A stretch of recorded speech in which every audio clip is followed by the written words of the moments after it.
अस्सलामुअलैकुम। FM 102.2 voice of Riphah international university अज़्म पाकिस्तान और EDUTV.AGC से प्रोग्राम सेहत क्यों जरूरी है के साथ मैं हूं आपकी मेजबान अरूजई। सामईन, जैसे कि हमने पिछले प्रोग्राम में गुफ्तगू की थी curriculum implementation of patient safety के बारे में, जो रिफा इंटरनेशनल यूनिवर्सिटी ने इनिशिएटिव लिया और पाकिस्तान में उसे मुतारफ करवाया है। और पेशेंट सेफ्टी के हवाले से रिफा इंटरनेशनल यूनिवर्सिटी ने कॉन्फ्रेंसेस भी अरेंज करवाई थी पाकिस्तान में। 2016 में रिफा इंटरनेशनल ने फर्स्ट कॉन्फ्रेंस अरेंज करवाई थी और 2017 में सेकंड। सर से हमने बात की थी curriculum implementation of patient safety के बारे में, उसके क्या एडवांटेजेस हैं, क्या डिसएडवांटेजेस हैं, क्या प्रॉब्लम्स पेश आई थी, उस सब के बारे में बात की। आज हम बात करेंगे JCI एक्रीडिएशन के बारे में। वो क्या होता है, उसका क्या पर्पस होता है, उसके क्या स्टैंडर्ड्स होते हैं, इस सब पर बात करेंगे। हमारे साथ मौजूद हैं प्रोफेसर डॉक्टर मतियुर रहमान। सर अस्सलाम वालेकुम सर। वालेकुम सलाम। सर, जैसे कि आप director DHQPS patient safety curriculum के साथ साथ JCI एक्रीडिएशन कंसल्टेंट भी हैं, तो सर हम आपसे जानना चाहेंगे कि JCI एक्रीडिएशन क्या होता है और इसका पर्पस क्या है। देखिए, एक्रेडिटेशन, सबसे पहले हम एक्रेडिटेशन समझ लें क्या होता है। जी। आप जो कुछ भी किसी हॉस्पिटल में कर रहे हैं वो किसी स्टैंडर्ड के अगेंस्ट होना चाहिए। जी। वो स्टैंडर्ड के अगेंस्ट जब काम करेंगे तो यूजुअली स्टैंडर्ड्स जो भी बनते हैं हेल्थ केयर के, वो हेल्थ केयर क्वालिटी और पेशेंट सेफ्टी को टारगेट करते हैं, और इन्फेक्शन कंट्रोल और डिफरेंट कंपोनेंट्स हैं उसके। At the end of the day वो अस्पताल एक सेफ केयर डिलीवर कर रहा होता है, दैट इज मोस्ट। अब जो भी एक्रेडिटेशन स्टैंडर्ड है वो एक तो नहीं है। फॉर एग्जांपल, जो सबसे कॉमन एक्रेडिटेशन इस्तेमाल होता है, हम उस एक्रेडिटेशन बल्कि सर्टिफिकेशन कहते हैं, वो ISO है। जी। उसके बाद आप आगे जाइए तो हमारा जो अभी पंजाब गवर्नमेंट ऑफ पंजाब पाकिस्तान ने बड़ा अच्छा काम किया है, स्टार्टिंग विद पंजाब गवर्नमेंट। उन्होंने MSDS minimum service delivery standard introduce किया। फिर यही चीज सिंध में इंट्रोड्यूस हो गई, फिर यही चीज KPK में इंट्रोड्यूस हो गई, और अब इंशाल्लाह ताला फेडरल में भी हो रही है और बलूचिस्तान में भी जल्दी हो जाएगी। जी। क्योंकि अगर किस स्टैंडर्ड के अगे कोई स्टैंडर्ड ना हो और उस स्टैंडर्ड को कोई मॉनिटर करने का तरीका कार ना हो, तो कभी भी क्वालिटी और सेफ्टी इंश्योर नहीं हो सकती। जी। तो अब आज से 5-7 साल पहले शायद क्वालिटी को जज करने का कोई तरीकाकार नहीं था पाकिस्तान का अपना, जो कि अब MSDS की सूरत में आ गया है। तो अब ये जो MSDS आने के बाद अब आप कोई अस्पताल खोल नहीं सकते जब तक कि आपके उसके लाइसेंस ना हो, और अगर खुला हुआ है तो उसको रन नहीं कर सकते जब तक उसको आपको लाइसेंस ना मिले। और लाइसेंस उसी वक्त मिलेगी, accreditation and licensing are one and very close to each other. ठीक है, लाइसेंसिंग हमेशा एक मैंडेटरी चीज होती है, एक्रेडिटेशन इज वॉलंटरी। एक्रेडिटेशन का मतलब ये कि मैं अस्पताल को इम्प्रूव करना चाहता हूं, तो मैं कहता हूं कि आप एक एक्सटर्नल जो असेसर हो वो आ करके हमें असेस करे और हमें बताए कि हम क्या उसके मुताबिक है या नहीं। अब इसको और समझने के लिए कि जब भी क्वालिटी होता है तो सबसे पहले उसकी प्लानिंग करनी पड़ती है। उस प्लानिंग के नतीजे में पॉलिसीज एंड प्रोसीजर्स बनती हैं, उसके रिसोर्सेज प्रोवाइड किए जाते हैं, स्टाफ को ट्रेन किया जाता है, स्टाफ क्वालिफाइड हायर किया जाता है, उनको प्रॉपर जो उनकी रिक्वायरमेंट होती है वो पूरी की जाती है। उससे भी पहले एक अच्छी बिल्डिंग बनाई जाती है जो कि as per requirement of hospital हो, क्योंकि हॉस्पिटल की बिल्डिंग बनाने और एक खूबसूरत बंगले बनाने में बड़ा फर्क होता है। इसकी अपनी एक खास जरूरियात हैं जिसके मुताबिक, इसीलिए हर आर्किटेक्ट जो घर बना रहा है वो हॉस्पिटल बना ले ये जरूरी नहीं है। इसके लिए खास आर्किटेक्ट होते हैं जो कि हॉस्पिटल बिल्डिंग या हॉस्पिटल डेवलपमेंट के एक्सपर्ट होते हैं। तो ये तमाम चीज पहले तो हमने प्लान किया कि हॉस्पिटल कहाँ बनेगा, क्यों बनेगा, कितने बिस्तर का बनेगा, उसमें कितने स्टाफ होंगे, उसके क्या हम सारी सर्विसेज देंगे या क्या हम मेन सर्विसेज देंगे, डिपेंड करेगा उस इलाके की जरूरत और जो भी हॉस्पिटल बना रहा है उसकी माली इन्वेस्टमेंट कितना कर सकता है। वो हॉस्पिटल बनाने के बाद उसमें उसकी स्टाफ लेने के बाद उसको सोचना पड़ता है कि हम किस स्टैंडर्ड के तहत चलेंगे। अब ये बात मैं क्लेरिफाई कर दूं कि ये चॉइस तो अब पंजाब में नहीं है कि आप कौन से स्टैंडर्ड लेंगे। You have to get yourself license by MSDS if you want to keep the hospital open. I will again say it's a very big contribution of government कि ये एक बहुत important step लिया गया है। इसी तरह के पीके में अस्पतालों के पास चॉइस नहीं है, सिंध में अस्पतालों के पास चॉइस नहीं है, फेडरल में अभी तक लॉन्च नहीं हुआ है तो फेडरल में चॉइस है, बलूचिस्तान में अभी तक लॉन्च नहीं हुआ है तो चॉइस है, लेकिन फेडरल में already everything is in place और बहुत जल्द ये शुरू हो जाएगा। तो ये हम तो coming back to my topic कि हमने प्लान किया, प्लान करके ये सोचा इस स्टैंडर्ड के तहत हम काम करेंगे। अब उस स्टैंडर्ड के मुताबिक स्टाफ की ट्रेनिंग होती है, उस स्टैंडर्ड के मुताबिक रिसोर्सेज प्रोवाइड किए जाते हैं और फिर हम सबसे पहले इंटरनल असेसमेंट करते हैं जिसको इंटरनल ऑडिट कहते हैं। इंटरनल ऑडिट करने के बाद हम देखते हैं कि मुख्तलिफ स्टैंडर्ड, उस स्टैंडर्ड के डिफरेंट कंपोनेंट्स हैं कि केयर ऑफ पेशेंट है या इंटरनेशनल पेशेंट सेफ्टी गोल्स है, जस्ट टू मेंशन वन और टू, इनको इनके मुताबिक हम हैं या नहीं है। जब हम ये कर लेते हैं तो फिर हम हायर करते हैं कंसल्टेंट कि वो हमें आके बताए कि हम इसको और कैसे इम्प्रूव करें। जब वो इम्प्रूव कर लेते हैं तो अब हम चूज करते हैं कि हमारी सलाहियत अभी किस स्टैंडर्ड पे जाने की है। अब मैं स्टैंडर्ड्स गिना दूं जो इस वक्त मुरवज हैं। पाकिस्तान में सबसे पहले number 1 is MSDS for Punjab, Sindh and KPK और आईएसओ फॉर ऑल प्रोविंसेस। अच्छा, आईएसओ के बारे में मैं एक बात बता दूं, ISO is not a health care standard, is not a health care standard. लेकिन ऐसा अस्पताल जिसमें कोई स्टैंडर्ड नहीं है वो सर्टेनली बेहतर नहीं है उस अस्पताल से जहां आईएसओ है। तो आईएसओ स्टैंडर्ड का होना बगैर किसी स्टैंडर्ड के होने से बेहतर है। लेकिन चूंकि वो हेल्थ केयर स्टैंडर्ड नहीं है तो हमें सोचना चाहिए कि हम किस स्टैंडर्ड में जाएं। Luckily again I will say कि गवर्नमेंट ने हमें एमएसडीएस का एक स्टैंडर्ड दे दिया। एमएसडीएस, अच्छा इसके बाद अगर आप देखिए एमएसडीएस की इन्वेस्टमेंट तैयार करने के लिए कंपैरेटिवली कम है। क्यों, मैं आगे बताऊंगा। उसके बाद एक और स्टैंडर्ड है ज्वाइंट कमीशन इंटरनेशनल एक्रेडिटेशन। ये स्टैंडर्ड बेसिकली अमेरिका में ज्वाइंट कमीशन है, उसका इंटरनेशनल विंग है। क्योंकि एक बात है ना कि दुनिया तो एक ग्लोबल विलेज है। ज्वाइंट कमीशन अमेरिका के अस्पतालों को ही एक्रेडिटेट करता है, डेवलपिंग वर्ल्ड या अमेरिका के बाहर किसी अस्पताल को। तो उन्होंने ये सोचा कि अगर डेवलपिंग कंट्रीज के या वो अस्पताल जो अमेरिका से बाहर हैं उनमें अगर स्टैंडर्ड अच्छी तरह नहीं मेंटेन हो रहा है तो वो पेशेंट कॉम्प्लिकेट होगा, उसको multiple drug resistance of organism हो जाएगा, उसको बहुत सारी कॉम्प्लिकेशन हो जाएंगी। और दुनिया एक ग्लोबल विलेज है, वो पाकिस्तान से उठेगा 14 घंटे में अमेरिका पहुंच जाएगा। अपने साथ वो हो सकता है ड्रग रेजिस्टेंट जरासीम लेके चला जाए या कोई ऐसी कॉम्प्लिकेशन लेके चला जाए जो कि वहां के लिए हेल्थ केयर के लिए हो। तो उन्होंने ये सोच के ज्वाइंट कमीशन इंटरनेशनल अपना एक आर्म बनाया और इसका एक स्टैंडर्ड बनाया जो कि developing country and all other countries other than America में इंप्लीमेंटेड है। पाकिस्तान में जब मैंने ज्वाइंट कमीशन इंटरनेशनल का सफर शुरू किया था तकरीबन 2009 में, उससे पहले मैं सऊदी अरब में मेरी ट्रेनिंग हुई थी व्हेन आई वाज देयर। तो वहां मैंने ट्रेनिंग की थी 2002 से लेके 2006 तक। उसके बाद 2006 में पाकिस्तान वापस आ गया मैं। तो फिर 2006 से 9 तक मैं पाकिस्तान के डिफरेंट जगह देखता रहा, अस्पतालों को समझने की कोशिश करता रहा। फिर 2009 में मैं शिफा इंटरनेशनल हॉस्पिटल में JCI एक्रेडिटेशन की सफर को शुरू किया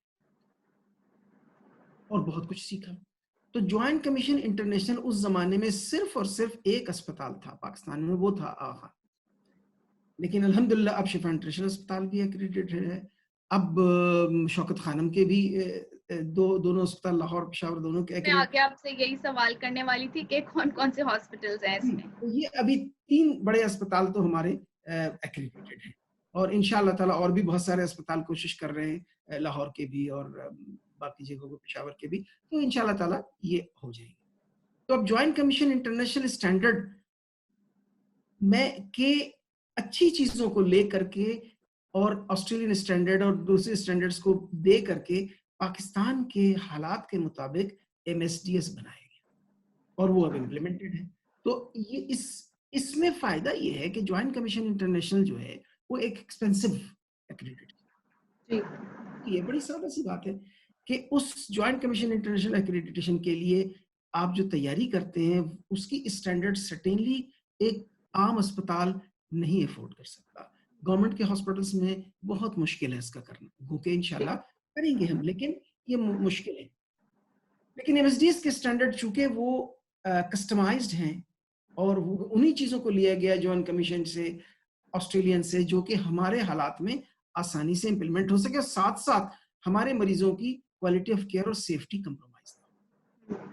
तो ज्वाइंट कमीशन इंटरनेशनल एक्सपेंसिव है क्योंकि उसके सर्वेयर आपके बाहर से आते हैं, उनके अखराजात, फिर आपको उसको प्रिपेयर करना। लेकिन यही कि अल्हम्दुलिल्लाह जो अस्पताल अफोर्ड कर सकते हैं वो करें और जरूर करेंगे। एक तो ये हो गया।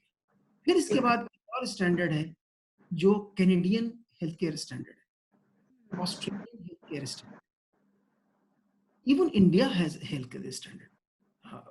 अब हम अल्हम्दुलिल्लाह MSDS की वजह से हमारे पास है, वरना पहले तो हमारे पास नहीं था। तो ये तमाम हेल्थ केयर स्टैंडर्ड्स हैं दुनिया में, लेकिन इस वक्त दुनिया में सबसे ज्यादा जो इंटरनेशनल स्टैंडर्ड यूज किया जा रहा है वो ज्वाइंट कमीशन इंटरनेशनल। अच्छा, anything you want to ask? Yes sir. Sir, international patient safety goals क्या हैं? अगर हम JCI की बात करें तो उसके हवाले से अगर हम ले लें तो इंटरनेशनल पेशेंट सेफ्टी गोल्स क्या होंगे? अच्छा, उससे पहले मैं आपको बता दूं JCI है क्या। JCI एक ऑर्गेनाइजेशन है जो एक्रेडिट और सर्टिफाई करता है हेल्थ केयर ऑर्गेनाइजेशन को across the globe except USA। Joint commission and certification is recognized as a global leader for healthcare quality of care and patient safety। अच्छा, इसके बहुत स्टैंडर्ड्स बहुत सारे, लेकिन आपने जिस स्टैंडर्ड के बारे में बात की है मेरे ख्याल में वो सबसे अहम स्टैंडर्ड है। उसको हम इंटरनेशनल पेशेंट सेफ्टी गोल कहते हैं। अब सवाल ये इंटरनेशनल पेशेंट सेफ्टी गोल क्यों कहते हैं? ये सादा सी बात है। सबसे पहले पेशेंट सेफ्टी को इंश्योर करने के लिए कुछ चीजें वजह की गई है और गोल इसलिए कि इसका एंड रिजल्ट सारे प्रोसेस का पेशेंट को सेफ्टी को इंश्योर करना। इंटरनेशनल इसलिए कहते हैं कि ज्वाइंट कमीशन इंटरनेशनल ने इसको लॉन्च किया हुआ है और ये ग्लोबली लॉन्च्ड है। अच्छा, अब इसके हमें इसको थोड़ी सी तफसील समझनी चाहिए कि है क्या ये। सबसे पहले इसके 6 गोल हैं जो कि international patient safety goals JCI के हैं। ज्वाइंट कमीशन के जो अपने अमेरिका में वो 17 पेशेंट सेफ्टी गोल है, लेकिन चूंकि जाहिर है डेवलपिंग कंट्री में वो सारे इंप्लीमेंट करना मुश्किल है, तो इसलिए 6 सेफ्टी गोल रिकमेंड किए गए हैं ज्वाइंट कमीशन इंटरनेशनल की तरफ से फॉर डेवलपिंग कंट्रीज। सबसे पहला इसका गोल है IPSC-1, आइडेंटिफाई पेशेंट्स करेक्टली। देखिए, सबसे बड़ा मसला जो होता है अस्पतालों में वो मरीज की शिनाख्त का है। अब फॉर एग्जाम्पल रहीम पाकिस्तान में बड़ा कॉमन नेम है। एक वार्ड में एक ही वक्त में 4 रहीम आ सकते हैं। आबदा, करीमा, रहीमा, ये कॉमन नेम्स हैं, तो ये कॉमन है। तो अगर 2 रहीम नाम के या 2 करीमा नाम के अगर वार्ड में है और उनको प्रॉपर्ली आइडेंटिफाई नहीं किया गया तो क्या होगा? इसकी दवा उसको मिल जाएगी, उसकी ग़िज़ा उसको मिल जाएगी, डायबिटिक डाइट जिसको डायबिटीज है उसको डायबिटिक डाइट नहीं मिलेगी, उसको मिल जाएगी नॉन डायबिटिक, और उसको नॉर्मल डाइट मिल जाएगी। तो ये कॉम्प्लिकेशंस होंगी। तो इसीलिए पेशेंट को आइडेंटिफाई करना करेक्टली जरूरी है। उसके लिए ज्वाइंट कमीशन इंटरनेशनल ये कहा है कि सिर्फ नाम करीम वल्द रहीम से नहीं काम चलेगा, क्योंकि ये दोनों भी बहुत सारे लोगों में कॉमन हो सकते हैं। तो इसलिए 2 आइडेंटिफायर होने चाहिए। Number 1 is name and father's name and second is the medical registration number. जो भी उसका फाइल नंबर है वो कर ले। आपका जी चाहे तो आप नेशनल आइडेंटिटी कार्ड नंबर बना लें, क्योंकि 2 लोगों के एक जैसे नेशनल आइडेंटिटी कार्ड नंबर नहीं। और क्यों हम ये चाहते हैं? इसलिए कि जब भी हम दवा दे रहे हों, जब भी हम उसकी ट्रीटमेंट किसी किस्म की कर रहे हैं, उसका ब्लड ले रहे हैं, उसकी सैंपल्स ले रहे हैं लेबोरेटरी के लिए, उसको कोई भी दवा दे रहे हैं, कोई सर्जरी कर रहे हैं, तो ये जरूरी है कि मरीज का नाम और उसको एमआर नंबर या आईडी कार्ड नंबर जो भी पॉलिसी हॉस्पिटल के उसके मुताबिक किया जाए। अच्छा, एक बड़ा कॉमन प्रॉब्लम हमारे आइडेंटिफिकेशन के लिए, हम आमतौर पर सुना होगा मरीज बेड नंबर 10 को ये दवा दे दो जी, कमरे नंबर फलाने को के मरीज को ये दे दो। This is not acceptable. उसकी वजह ये है कि आज हमारे मुल्क में तो हम एक दूसरे के साथ बड़ा ताउन करते हैं। एक मरीज जो है एक बिस्तर पे था जिसके नीचे पंखा तेज चल रहा था, दूसरा मरीज जो था दूर था, उसका पंखा स्लो था, तो इसने कहा कि मुझे सर्दी लग रही है, उसने कहा मुझे गर्मी लग रही है, उन्होंने आपस में बिस्तर बदल लिए। और नर्स आई, उसने बेड नंबर फलाने का नाम तो पूछना नहीं था, उसने बेड नंबर फलाना, उसने इंजेक्शन लगा दिया। लेकिन अगर वो नाम पूछेगी और इसका एमआर नंबर पूछेगी तो गलती नहीं होगी। इस तरह खून लगाना, इसी तरह सैंपल लेना, तो ये एक बहुत बड़ी मुसीबत से हमारी बचत होती है। इसके लिए हम क्या करते हैं कि हम ये नाम और वो करके एक बेल्ट बनाते हैं, एक कोई भी एक बेल्ट बना के उसको हम लगा देते हैं और उसके ऊपर उसका नाम और एमआर नंबर लिखा होता है। जब भी कोई नर्स आती है वो देखती है, उसका नाम चेक करती है और दवा दे देती है, इंजेक्शन लगा देती है या उसका सैंपल ले लेती है। तो इसलिए ये एक इंपॉर्टेंट बात है। अब दूसरा आ जाइए, दूसरा गोल, इम्प्रूव इफेक्टिव कम्युनिकेशन। अच्छा, ये एक बहुत ही अहम बात है कि दुनिया में ये रिसर्च साबित करती है, गुज़िश्ता 10 साल से रिसर्च बार-बार एक ही हो रही है कि वो कौन से किस वजह से पेशेंट सेफ्टी के इश्यूज बनते हैं। तो 80% ऑफ द टाइम ये साबित हुआ है कि ये प्रॉपर कम्युनिकेशन नहीं होती पेशेंट्स के साथ। अब कम्युनिकेशन से क्या मुराद है? फॉर तो एग्जांपल मैं, जी जी अच्छा, प्लीज प्लीज तो मैं प्लीज। कहती जैसे डॉक्टर नर्सेस को जैसे कुछ कम्युनिकेट सही से नहीं कर पाया, मे बी शायद ये हो सकता है। और मैं उसी तरफ आ रहा हूँ। Let's start from me. मैं जी जी। कंसल्टेंट, मैं डॉक्टर हूँ। अच्छा, मेरी एरोगेंस ये है कि मेरी राइटिंग जितनी खराब होगी मैं उतना बड़ा डॉक्टर हूँ, हम्म। ठीक है। और फिर मैं क्या करता हूँ, मैं तेजी यूं प्रिस्क्रिप्शन लिख देता हूँ। हम्म। मैं ये समझता हूँ कि फार्मासिस्ट उसको पढ़ सकता है। ये मेरी हम्म। खुशफहमी। किसी फार्मासिस्ट को किसी भी कोर्स में कोड वर्ड डिसिफर करने का कोर्स नहीं सिखाया जाता, तो अच्छा। लिहाजा वो वही देता है जो वो पढ़ता है। अब हो जी। सकता है गलत पढ़े, लेकिन हम्म। गलत पढ़ने की जिम्मेदारी तो मुझ पे आती है ना। जी जी। एक दूसरा, मैं किसी से, अगर मैं अपने डॉक्टरी जो अभी बात कर रही थी बिल्कुल ठीक, मैं अपने नर्स के साथ या अपने उसके साथ बात कर रहा हूँ और बात करते वक्त मैंने उसको इतनी आहिस्ता बोला या इतनी तेजी से बोला जी कि उसको प्रॉपर सुनाई नहीं दिया। और ये भी एक हकीकत है कि मजाल है नर्स की कि वो डॉक्टर से पूछे कि डॉक्टर साहब आपने क्या कहा था, मुझे समझ कुछ नहीं आई। जी। जी। तो फिर वो बेचारी फिर वही गलत सलत दवा दे देगी और जिम्मेदार वो होगी और मरीज बेचारे का नुकसान होगा।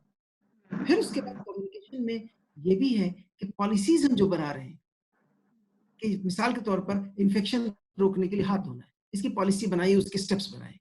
अब वो अगर मैं उसको लोगों को कम्युनिकेट ही नहीं किया स्टाफ को कि आपने किन किन हाथ धोना है, आगे आएगा डिस्कशन, तो फिर वो जी। जिम्मेदारी तो नहीं।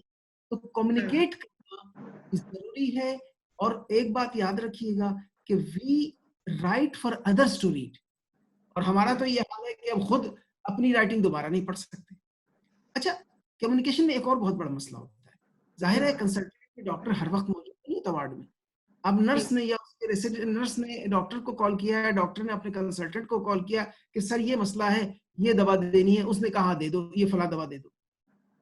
अब इसको तरीका जो है, अब फोन में सुनने में गलत हो सकता है, तो इसलिए इसके लिए जरूरी है एक टूल है जिसको हम कहते हैं रीड बैक। वर्बल ऑर्डर देना डिस्करेज किया जाता है, टेलीफोन ऑर्डर देना डिस्करेज किया जाता है, लेकिन अगर देना है तो रीड बैक करना चाहिए। रीड बैक से क्या मुराद है? या खुदा न खास्ता लेबोरेटरी में किसी का टेस्ट हुआ और शुगर 500 है, इसको क्रिटिकल रिजल्ट कहते हैं, तो इसको फौरन कंसल्टेंट को रिपोर्ट करना है।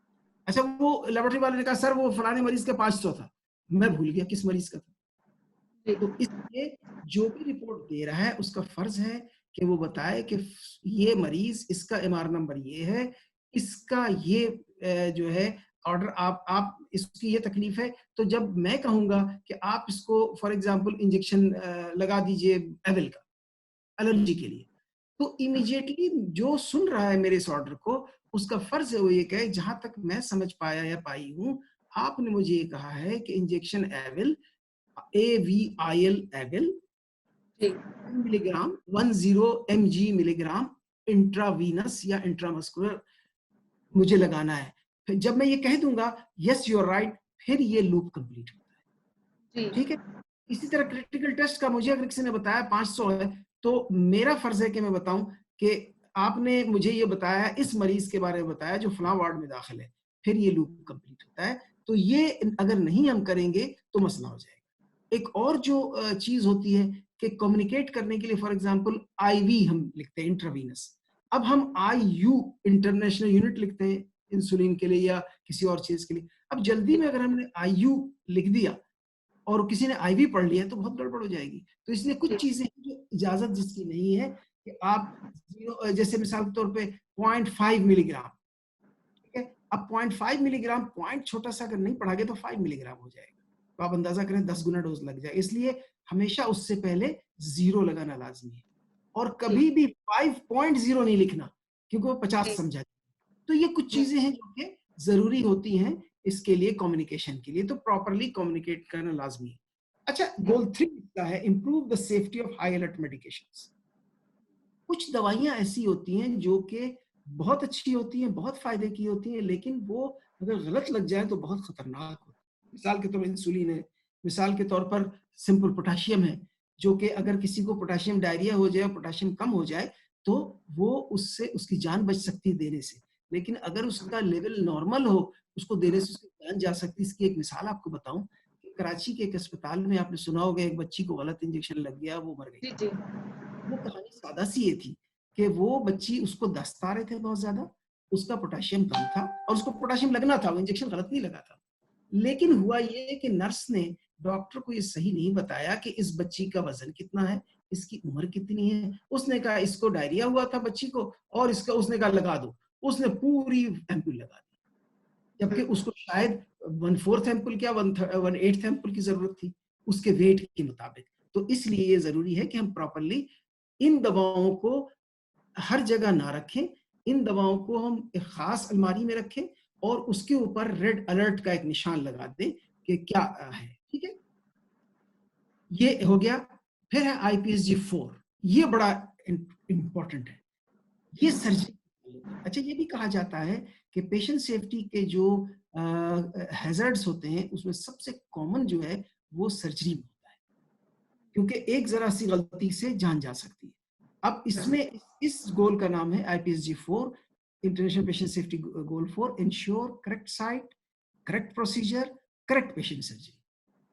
क्या मतलब है इसका? मतलब ये है कि ये जिस मरीज का आप सर्जरी करने जा रहे हैं उसकी प्रॉपर आइडेंटिफिकेशन पहले करें, उसका आप चेक करें कि क्या आपने लेफ्ट किडनी की सर्जरी करनी है तो उस पर निशान लगा हुआ है, उसमें निशान लगा दिया जाता है पहले उस साइड पे कि लेफ्ट साइड पे सर्जरी करनी है, और अगर निशान नहीं लगा हुआ तो सर्जरी नहीं करनी है जब तक कि कंफर्म ना हो जाए। फिर ये भी हो सकता है कि प्रोसीजर भी लिखा हुआ होना चाहिए उसके ऊपर कि क्या करने जा रहे हैं। ये ना हो कि आप सर्जरी कुछ और करने जा रहे हैं और सर्जन को प्रॉपर पता ना हो और वो गलत मरीज का गलत प्रोसीजर कर दे। इवन दांत के लिए निशान लगाना पड़ता है, आंख के लिए निशान लगाना पड़ता है। तो इस प्रोसेस को चेक करने के लिए हम एक चेकलिस्ट रखते हैं। जैसे ही मरीज आया, उसका नाम, उसका एड्रेस, उसका MR नंबर, उसकी डायग्नोसिस, उसका एनेस्थीसिया का जो पहले बेहोशी के लिए चेकअप होता है वो हुआ ये नहीं, क्योंकि एनेस्थीसिया अगर चेकअप नहीं हुआ और अगर खुदा ना खास्ता कोई उसको एनेस्थीसिया उसके मुताबिक नहीं दिया गया तो ये जानलेवा हो सकता है। उस चेकलिस्ट को जब हम कंप्लीट कर लेते हैं तो उसको जो नर्स जो उसको करती है वो कहती है टाइम आउट, इसका मतलब अब सर्जरी हो सकती है, सर्जन अब सर्जरी शुरू कर सकता है। ठीक है, तो सर्जरी के लिए जो चाहिए वो क्या चाहिए? Number 1, correct patient, correct procedure, correct body part, correct equipment और करेक्ट साइट, और इन तमाम चीजों को डॉक्यूमेंट करना लाजमी है। तो इसके लिए WHO की सर्जिकल सेफ्टी लिस्ट है, उसको फॉलो करना पड़ता है। अब आ गया IPSG 5, goal 5, reduce the risk of health care acquired infections. अच्छा, ये एक बड़ी इंपॉर्टेंट बात है कि अस्पताल में अगर प्रॉपर सर्जरी की जाए किसी की और उसको पहले से कोई इन्फेक्शन नहीं तो उसको इन्फेक्शन कभी नहीं होना चाहिए।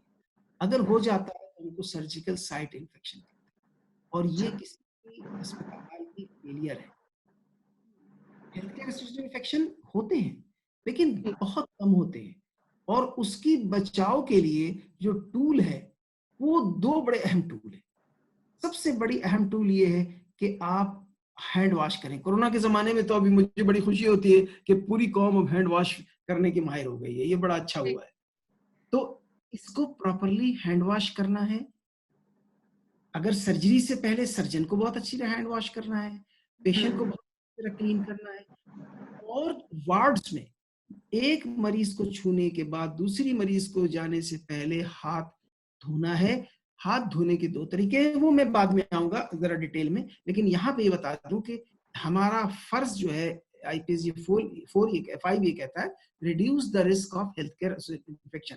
इसका मतलब ये हो गया हेल्थ केयर एसोसिएटेड इन्फेक्शन का रिस्क हमेशा है और रहेगा, लेकिन हमारा काम जो है इंटरनेशनल पेशेंट सेफ्टी गोल ये कहता है कि इसको इतना कम कर दो कि ये तकरीबन ना रहे। इसके 3 प्रिकॉशन है। एक कॉन्टैक्ट प्रिकॉशन, जैसे कि अभी हम कोरोना में कहते हैं कि कोरोना का मरीज जब खांसता है तो 3 फीट तक उसका वो जाता है वो ड्रॉपलेट, तो उससे बचने के लिए आप मास्क पहन लें। फिर वो 3 फीट के बाद पहुंचने के बाद वो गिर जाता है सरफेस पे और सरफेस पे रहता है, जो भी सरफेस को हाथ लगाता है उसके हाथ में जरासीम लग जाते हैं। तो इसलिए आप नीचे सरफेस पे हाथ रखने से पहले अब सरफेस से टच करें तो आपके ग्लव्स होने चाहिए या कम से कम आप सरफेस टच करने के बाद हाथ जरूर धो लें। एक और इन्फेक्शन की वजह होती एयरबॉर्न, जैसे टीबी के जरासीम है। कोरोना इज नॉट एयरबॉर्न, ये ड्रॉपलेट है। टीबी के जरासीम है, मीजल्स के जरासीम ये हवा में होते हैं। तो आप ऐसे मरीजों को जिनको है टीबी, उनको फाइंड आउट करके उनका इलाज करें ताकि वो अपने उससे ना दें, जरासीम हवा में ना फैलाएं। अच्छा, अब जैसा कि मैंने कहा कि हेल्थ केयर एसोसिएटेड इन्फेक्शन को रोकने का सबसे सस्ता और सबसे इंपॉर्टेंट टूल जो है वो है हैंड वॉशिंग। अब हैंड वॉशिंग कहाँ कहाँ किए जाए, कितने बार किए जाए, इसके 5 मौके हैं हैंड वॉशिंग के, जबकि आपने जरूर और जरूर करना है। नंबर 1, मरीज को छूने से पहले। आप बेशक किसी मरीज को देख के नहीं आए, फिर भी आप मरीज को छूने से पहले अपने हाथ को, अगर आपके हाथ बहुत ज्यादा डर्टी है या कोई पस या कुछ लगा हुआ है तो साबुन पानी से, अदरवाइज सैनिटाइजर से भी कर सकते हैं, जो कि आपके जेब में होना चाहिए, अस्पताल में लगा हुआ होना चाहिए। उसके अलावा दूसरा यह है कि जब भी आप कोई भी एंटीसेप्टिक कोई भी काम कर रहे हैं, जैसे बेड मेकिंग कर रहे हैं या उसके इंजेक्शन लगा रहे हैं, तो उसमें भी करना है आपने, ठीक है। उसके बाद हमने कोई भी जैसे मिसाल के तौर पर मरीज को आपने देखा हो यूरिन बैग लगा हुआ होता है, उसके पस को साफ कर रहे होते हैं, उस सूरत में भी मरीज के इसके जो है कोई भी खारिज शुदा मवाद को छूने से पहले। चौथा, जब ये सब कुछ कर लिया, मरीज को आपने देख लिया, अच्छा हाँ, उसके मरीज की सिर्फ मरीज नहीं बल्कि उसके बिस्तर, उसके ड्रिप सेट, उसकी चादर, उसके जो रेलिंग्स लगे हुए हैं, किसी चीज को छूने के बाद आपने हाथ धोना है। और मरीज को छूने के बाद जब आपने काम कर लिया फिर आप हाथ धोएंगे। तो ये जब आप करेंगे तो इससे फिर जो है वो इन्फेक्शन फैलने का खदशा बहुत कम हो जाएगा। दूसरा इन्फेक्शन रोकने का वो है कि आपके जो फर्श हो बिल्कुल साफ हो, आपके जो बेड्स हैं वो उनकी क्लीननेस कर रहे हैं, आपके जो सर्जिकल इंस्ट्रूमेंट्स हैं उसको स्टरलाइज अच्छी तरह कर रहे हैं, बहुत अच्छी स्टरलाइजेशन होनी चाहिए। स्टरलाइजेशन को बार बार चेक करना चाहिए कि सही हो रहा है या नहीं हो रहा है। छठा और आखिरी जो है वो है reduce the risk of patient harm resulting from falls। अभी कितनी शर्म की बात है कि आपके अस्पताल में एक मरीज आए और वो गिर करके अपने सर तोड़ बैठे या टांग तोड़ बैठे या खुदा ना खास्ता कोई सीरियस बात भी हो जाए। तो ये इंश्योर करना कि मरीज गिरे नहीं ड्यूरिंग देयर स्टे, जरूरी के बिस्तर से गिरे, वो चलते हुए भी गिर सकता है। आपका फ्लोर स्लिपरी है, आपका फ्लोर ऊंचा नीचा है, अस्पताल का फ्लोर के आपके जो बिस्तर है वो इतना ऊंचा है कि बंदा जो अगर उतरते वक्त गिर जाए, इसीलिए हमेशा जब मरीज को दाखिल होता है आता है आपके पास, तो ओपीडी में हो या उसको दाखिल कर रहे हैं, उसको हम फॉल रिस्क असेसमेंट कहते हैं। उसमें हम उसको सवालात होते हैं, कुछ चेकलिस्ट जिसे हम पूछते हैं, तो उससे पता चल जाता है कि ये हाई रिस्क है या नो रिस्क है। अगर हाई रिस्क है तो उसको अगर हम उसके ऊपर एक बैंड, जो आइडेंटिटी बैंड उसका रेड कलर का लगा देते हैं, ताकि हर आदमी को पता चल जाए कि ये इसको हाई रिस्क है, ठीक है। और उसके बिस्तर के आगे हम लिख देते हैं कि हाई रिस्क ऑफ फॉल, और उस मरीज को हम अपनी नर्सिंग स्टेशन के करीब रखते हैं, उसको एक बेल प्रोवाइड करते हैं कि अगर आपको बिस्तर से उठना हो तो आप प्लीज मुझे बताइए, खुद ना उठने की कोशिश कीजिए। अब ये भी है कि पेशेंट हो सकता है आपके अस्पताल में आया, उस वक्त उसको फॉल रिस्क ना हो, लेकिन जो दवाइयां हम दे रहे हैं, मिसाल के तौर पर सादी चीज है, आजकल एलर्जी का बड़ा सीजन है, हम एंटी एलर्जी खाते हैं, एंटी एलर्जी से चक्कर आ सकते हैं, गुनूदगी हो सकती है। तो अगर उस बंदे ने खाया हुआ है या रात को उसको बहुत ज्यादा नींद का प्रॉब्लम था, दर्द था, आपने ऐसी दवा दी है जिसमें गुनूदगी आ रही, तो अगर वो खुद बाथरूम जाने की कोशिश करेगा तो उसके गिरने का खदशा है। इसीलिए नर्सों को ये बताया जाता है कि इनका ख्याल रखो, उनको असेस करो, रीअसेस करो। तो ये हम लोगों ने एक रिसर्च इंटरनेशनली की थी, उसमें ये पता लगा था कि 100 में से 98 150 में से 98 मरीजों को जब एडमिशन ही के वक्त पता लग गया था कि इसको रिस्क है, उसके बावजूद लोग गिरे।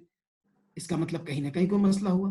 43 लोग वो गिरे जो बिस्तर से उठने की कोशिश कर रहे थे, तो इसका मतलब ये हो गया कि हम ये इंश्योर करें कि वो खुद उठने की कोशिश न करें। 24 लोग उस 150 में से वो गिरे जो बाथरूम जाने की कोशिश कर रहे थे, लिहाजा हमें उनको बताना चाहिए कि आप खुद बाथरूम ना जाएं। उसमें से 30 ऐसे थे जो कंफ्यूज थे, कंफ्यूज दवा की वजह से, डिमेंशिया, बूढ़े थे, उनके ज़ाहिर डिमेंशिया, बुढ़ापे में इंसान की याददाश्त और मसाइल होते हैं, वो था। और इनमें से 20 लोग गिरे 150 में से, उसमें 15 को इंजरी हुई और 3 को सीरियस इंजरी हुई। तो लिहाजा ये देखें कि ये कितना इंपॉर्टेंट है पेशेंट सेफ्टी को। ठीक है, thank you so much sir. हमने आपसे और भी सवाल करने थे मगर प्रोग्राम का वक्त खत्म हो रहा है, और आपने हमें ज्वाइन किया, इसके लिए बहुत शुक्रिया आपका। सामीन, आप सुन रहे थे FM 102.2 से प्रोग्राम सेहत क्यों जरूरी है। हमारे साथ मौजूद थे प्रोफेसर डॉक्टर मतियुर रहमान। आप ये प्रोग्राम देख सकते हैं azmepakistan.tv और edutv.hec पर। इसी के साथ अपनी मेजबान अरूज अयूब को इजाजत दीजिए। अपना ख्याल रखिए। अल्लाह हाफिज।